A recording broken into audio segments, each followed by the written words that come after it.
All right, this is a presentation on studying Earth's outermost core using seismic waves. And this is one of many talks from our collaborative research project to investigate Earth's outer core. It's in association with a proposal that we got funded from the National Science Foundation towards improved imaging of the outermost core through determination and effects of lowermost mantle heterogeneity and anisotropy with Ebru Bozdag, Dan Frost, and Maureen Long, and our extended research groups. And each of these talks is going to focus on a different aspect of the work to study how the mantle affects core waves and to image the core.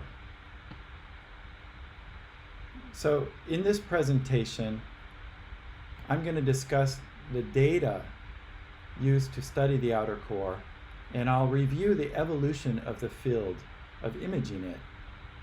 And this presentation, while introductory, I'm gearing it towards scientists with some, at least a basic understanding of seismic imaging research. Okay. All right. So the outer core, of course, begins about halfway to the center. And in this presentation, the target really is focusing on the outermost outer core. So hundreds of kilometers of this 2,400 kilometer thick shell. And again, we want to be able to peer through the mantle structure that the waves have to propagate through in order to get to this shell. So we know that the deepest mantle has heterogeneity and anisotropy of seismic waves. So in order to look at the core, you need to use a P wave in the core because the shear velocity is 0. And so you need P wave energy. Therefore, you need a mantle P or SV wave type that can convert, SV can convert to P, and P can transmit as P in order to study the fluid core. Well, this has a consequence if you're going to use a P wave because of this big velocity drop going from 13.7 to 8.1 more or less, that the large drop bends the P waves down. So if you're going to use P waves to study the core, for example, PK P wave family, the waves don't really, they traverse the whole core. All of the P waves are excellent for sampling all of the outer core, or a good part of it. They do not traverse exclusively, none of these P waves, whether it's the higher multiples of P waves, here I'm showing 1 bounce P KKP or 2 bounces P3 KP, and there's lots of different possibilities. I've just imaged some of them, P4 KP, or P waves that have one leg as an S, either on the exit or the entrance. I'm just showing exit possibilities. These never travel exclusively in the outermost core because of the drop in velocity due to the P wave on one of those legs. For the S wave, on the other hand, converting to a P wave going into the core, boom, boom, boom, here you see that it's a velocity increase. So S to P, if it's an SV wave on both mantle legs, it bends up. Here's some examples of an SmKS wave. While some of them, just like the P waves, do travel through the core in a much deeper context, there are some that are exclusively propagating in the outermost shell. And there's some exotic ones taking the long way around. These travel in the bulk of the core, but you can always find some distance going the long way around and some number of bounces that are exclusively in the outermost core. So together, these with more than one bounce or just one bounce. These are called SmKS waves, where the M is the number of legs. So 1, 2 legs is S2KS, and there's always M-1 bounces. So that's why this wave group, the SmKS wave group, is the go-to seismic energy for imaging the outermost core. And so I'm going to go through some SmKS basics and then follow some studies along through the decades. It's not a lot of decades of study actually, but of to highlight the evolution of our awareness of these waves and what some of the challenges are and some cool things people have done. I'm not going to cover every single innovation that has been brought to the table in this short talk, but I will highlight some of them. So what I'm showing here are SV synthetic seismograms, and these are reflectivity synthetic seismograms that are from a code CRFL for those who are making synthetics, which is from the lineage of Gerhard Müller and his co-workers, Rainer King, Karl Fuch.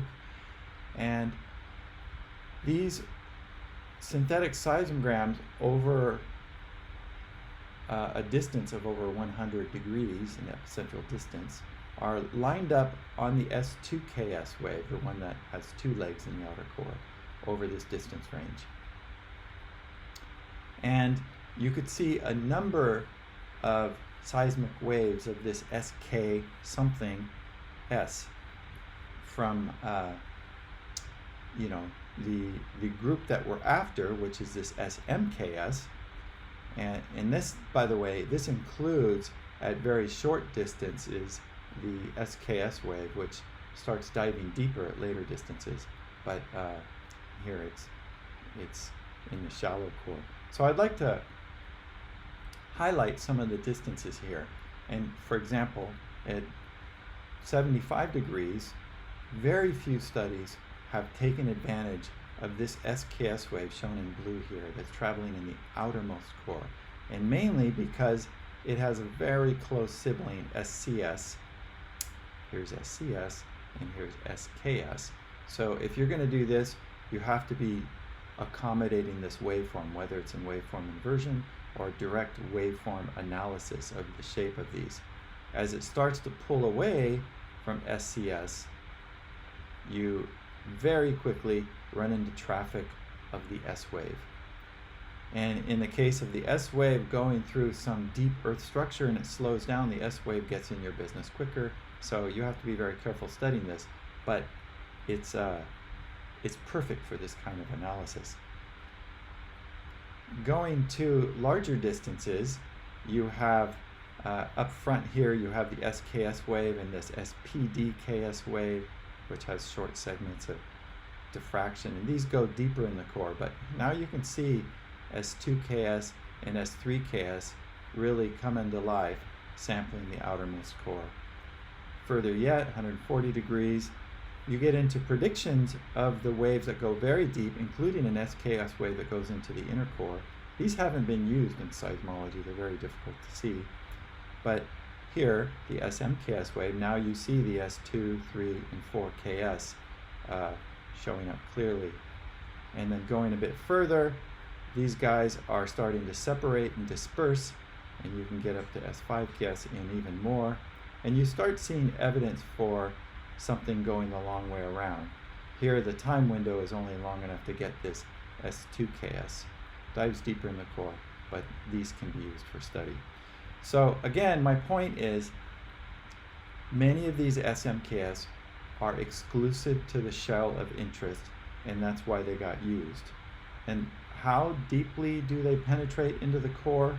So this figure shows the ray path geometry, and the colors correspond to the different seismic waves. PKP waves are diving, this is where the predicted depth that different distances for these waves that they turn to go back up to the surface. So no PKP wave bottoms shallower than 40% into the core. Whereas the SmKS wave group, and here I show 5 possibilities, all have something, here I've shaded the outermost 200 kilometers, that are in the shell. So that's really kind of a target. Let's zoom in on this one, SKS, and this one, SKKS, at some of those small distances. Now these are stacks of data, so these are real data.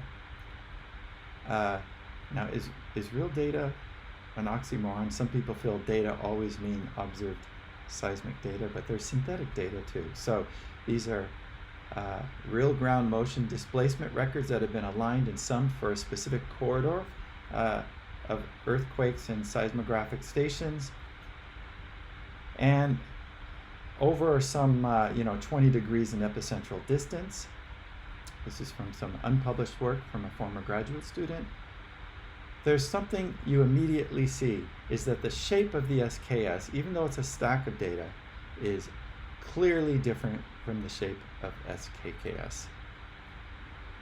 This wasn't appreciated until the early 70s, and it's known to be due to caustics and waves that have underside reflections.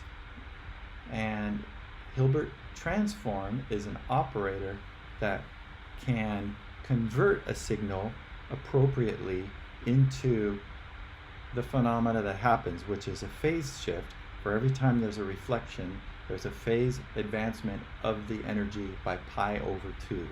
And I show it here for a simple delta function. And then the Hilbert transform of the delta function, you could see this is clearly a modulation in shape. This is equivalently a convolution with a 1 over pi t. And you can see it goes from minus infinity to infinity. So there is energy that is acausal to the original arrival. And the first group to really document this was Paul Richards and co-workers. And George Choy was the first to take this towards the S multiple KS. And here he's showing it with SS as well, the surface underside reflection, that these two are clearly a different shape, the direct S wave and the SS. But when you Hilbert transform this whole trace, you get this. Now, this is still, it's upside down. It needs to go through another pi of phase shift. So if you turn this upside down, this shape looks just like this shape. And this shape looks just like that shape. So it's a clear demonstration of the Hilbert transform predicting this pi over 2 phase shift seen for underside reflections. And he does the same thing here for SKS, though here he's divided it, split the trace and flipped it for us, where you can see we're in the same phase now for SKS, and what was pi over 2 phase shifted in the correct phase. And a couple of years later, he demonstrated with synthetic seismograms that, hey, check it out, SKS, S2KS, and then S3KS is kind of being born here, that the synthetic seismograms in the solid trace reproduce the data. And this is for a couple different earthquakes. Well, back in these early days, it was interesting to me that you make some synthetic seismograms based on a method. Is that method accurate? And so a lot of the people who were doing synthetic seismogram generation by different methods, full wave, reflectivity, and others, though this particular paper is comparing full wave with reflectivity, showed that the synthetic seismograms are, in fact, getting the same answer. And this particular profile is cool because it's one of the earliest papers that show multiples of these S2KS, 3KS, 4KS, 5KS is starting to be born. This particular profile is from Gerhard Müller's group and Rainer Kind, who pioneered the reflectivity method. Okay, now I would like to go through some outer core studies that use SmKS. And this is not comprehensive in any way, but I can't do it without starting with the first paper that showed the multiples up to S3KS. And back in these days, the seismograms were on paper records, and so these are some kind of a photocopy and cut and paste and using whiteout to get rid of the other traces, like literally. And they concluded, using differential times between these things, that there's a velocity reduction below the core-mantle boundary relative to these reference models at the time. And so the reference models at the time did use SKS travel times, but not multiple SKS, nor differential times.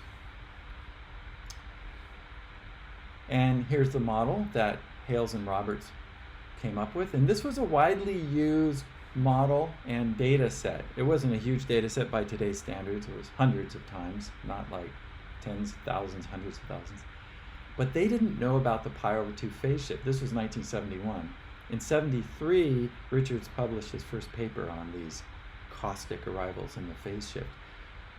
So there's an inherent bias in this data set, because what they did is they measured like peak to peak times in any way that they could. And so if you have a pi/2 phase shift, that peak to peak time, the S2KS is going to be delayed relative to S3KS, relative to SKS, and so you're going to have a bias and lower the velocity in the outer core. But it turns out that they have a reduction, but it's perhaps a bit stronger than current data. Another paper that I view as important is it's one of the most widely cited papers early papers to say that low velocities come from imaging the data.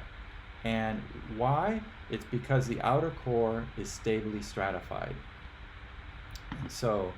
And they used 5 different seismic waves to do it, SKS, S2KS, because they modeled the deepest mantle at the same time as the shallowest core.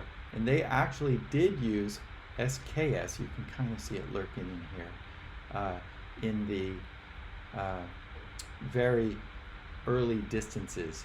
And they came up with 1 to 2% P-width reduction from 50, 100 kilometers. So this multi-phase analysis was, I think, quite novel by Thornley and PhD student at the time, Chris Young. Our work, we added S4KS to the mix here in data from a Java event to North America in synthetic seismograms, and also argued for a velocity reduction. But we also found that the observed times, here's 3KS minus 2KS, averaging a bunch of data from Tonga going off to Europe, which on the below Tonga, they go through one corner of the large low shear velocity province, which messes with these data, are actually kind of shown, predicted with similar amplitudes. This is an azimuth profile with the tomography model by Su and Dziewonski at the time. So this says that even predicting these differential times, you can have a mantle signature. And these are early 2D synthetic seismograms by the WKBJ method. And the way we used to do that was constant velocity layers, and you perturb the depths of these layers. So this is what a low velocity zone looks like in this kind of modeling. And it changes the rate pass of S2, 3, 4 KS. And that's their differential times. And so mantle structure can affect these things if you're imaging the core. And these times were in fact used to study mantle structure. And this is by Mathieu Sylvander and Annie Soriou. And Annie Soriou has had many papers on the inner and outer core over her career. So, and then we start going into array methods with Sotoro Tanaka, and he probably has 5 papers on the outermost core, very prolific. And in this paper, he says, before the highlighted paragraph, that he found a low velocity zone rather than prem can explain some of the data, but it's inconclusive because of non-uniqueness in the model, ambiguity due to mantle structure. And I show here that so there's a growing awareness of and concern about d double prime heterogeneity, which is shown in these contours. And as one of the first papers, or maybe the first paper, to show nice vespergrams, these are synthetic seismograms, or 2KS, 3KS, 4KS. Here you can see the 2KS and the 3KS. So this is work that kind of is paving the way for array analyses. He also did something that no one else did, but he showed these impulse responses from the full wave method of SmKS out to 10. This is for the PREM model, standard reference model. They're all piled in here. Nobody's done this. It's pretty ambitious. Anyway, for his model with reduced velocities, you can see that these things start spreading out and disperse. And so the ones that are really skimming the outermost core, you start to see an anomalous signal. And that's why these higher M's for SmKS are really important. Okay.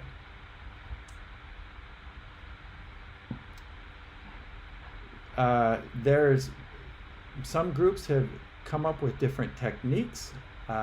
In this particular group, they come up with this thing called an amplitude envelope. This is where you take the Hilbert transform and you square it along with squaring the original signal and take the square root of that. And here is an example of that for synthetic seismograms over a certain distance. And what they show is that the peak time in these amplitude envelopes correspond really well with ray theory, ray tracing times at distances where these guys are, kind of well developed. When they're kind of emerging and there's constructive, destructive interference of these two, that the times don't line up, but you can do things like this, and it apparently is improved on the signal to noise ratio in doing this. So that's interesting. Nobody has played with this since this paper.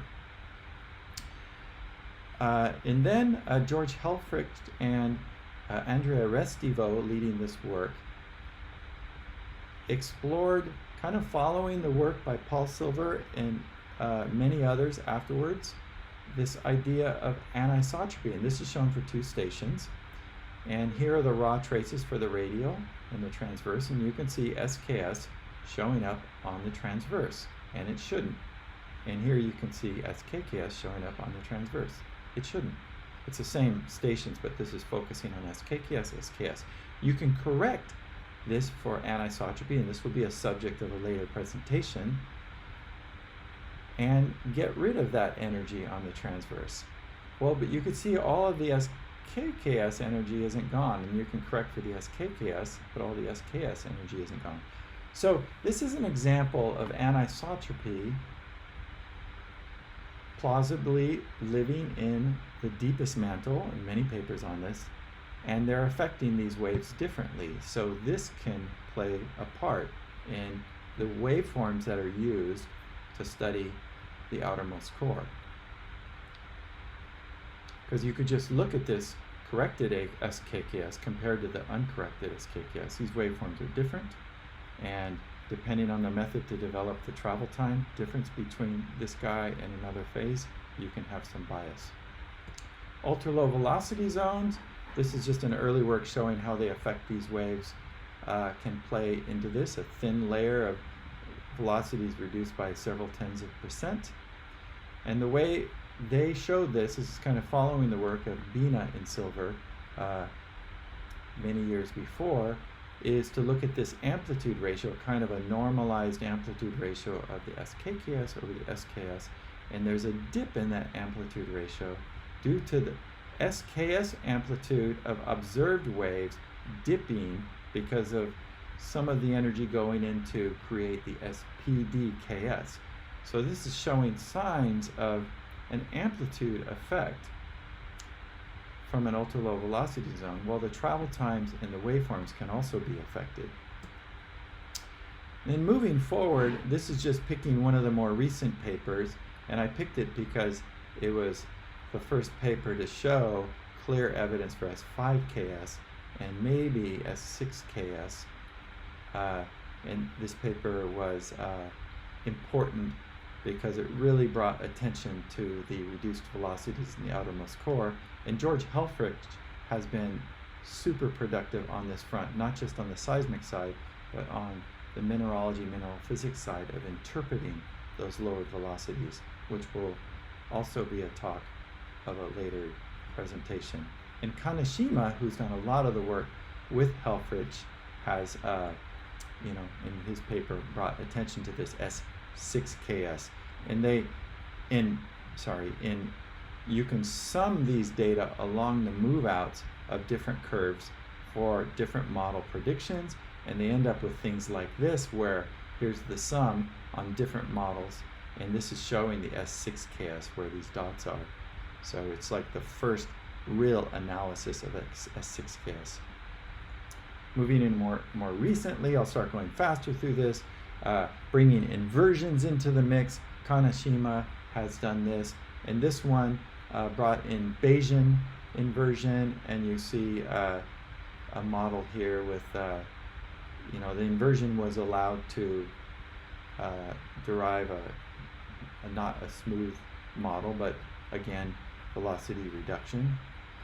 Normal modes combined with body waves recently by Jessica Irving and co-workers, and they compare the model they come up with, where they're one of the few papers that worry about the equations of state, of what's expected to be in the outer core, and the data are these little vertical bars, and so they're comparing their model that involves normal modes and does slightly better than these other models.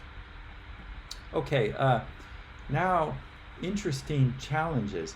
In this recent paper by Wang and Niu, they discuss this Hilbert transform effect again. And in fact, in some data in an array in China, the China array, they look at S2KS, S3KS, S4KS, both major arc and minor arc. They add a number 2 to indicate its major arc.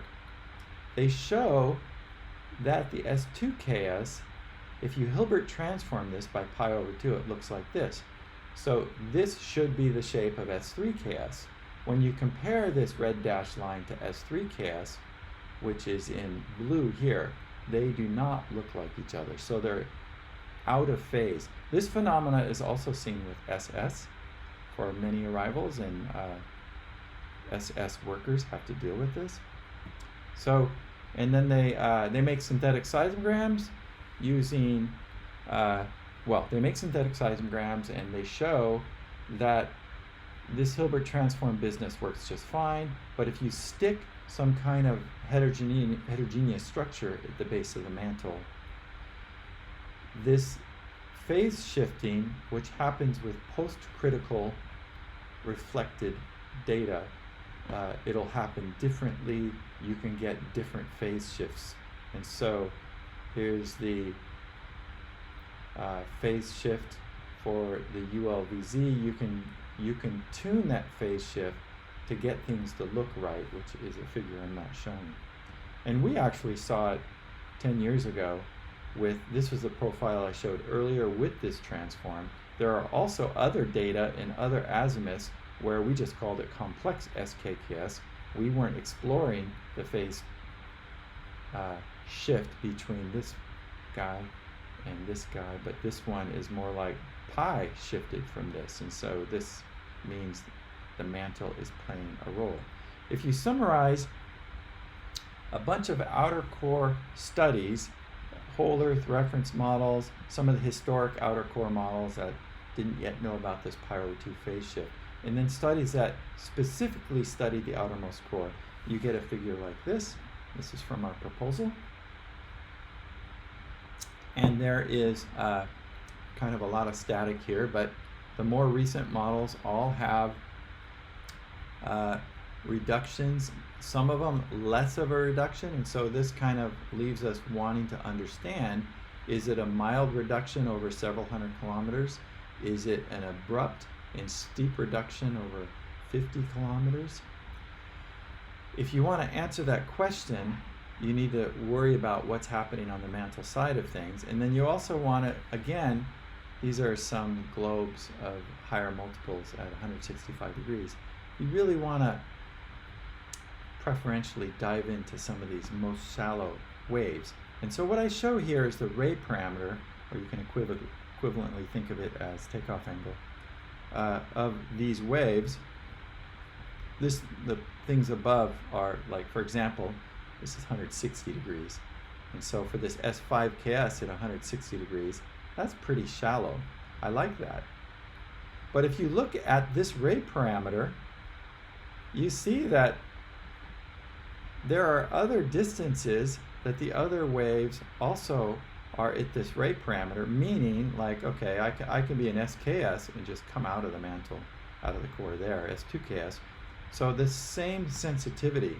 There's been a lot of focus in recent years to go to these higher multiples, because you need to go to the higher multiples for them to be dispersed enough to see it without these guys getting in the way. SKS, at these very short distances, you can find it, you just have to be careful. SKKS is in fact nicely isolated if you see it at 95 degrees. And so you can go to these other distances for these other waves. But you do need to worry about mantle heterogeneity, which at the base of the mantle is the strongest in the mantle, strongest in the lower mantle. The upper mantle is the only stronger heterogeneity, as well as anisotropy, which has been mapped at the top of the mantle shell, but as well as at the bottom mantle shell. So I'd like to wrap up. In this presentation, I presented that SKS waves are really the only body waves that are exclusively propagating in the upper part of the outer core. And every reflection experiences a phase shift of pi/2, though it's pretty well demonstrated, I think, that that pi/2 phase shift can be affected by mantle structure. And they've been used out to m = 6 or 5 legs, and major arc data are also being used. So we have decades of models with decreased p velocity in the outermost core, and these have been interpreted as stratification, and the heterogeneity and anisotropy can affect the wave shape, the amplitude, and the travel time. So we do need to worry about that if we want to image the core with high fidelity. And exploiting SmKS at those key ray parameters of the shallowest traversing waves are important. And so these observational modeling and predicting methodologies will be explored in greater detail in later lectures. And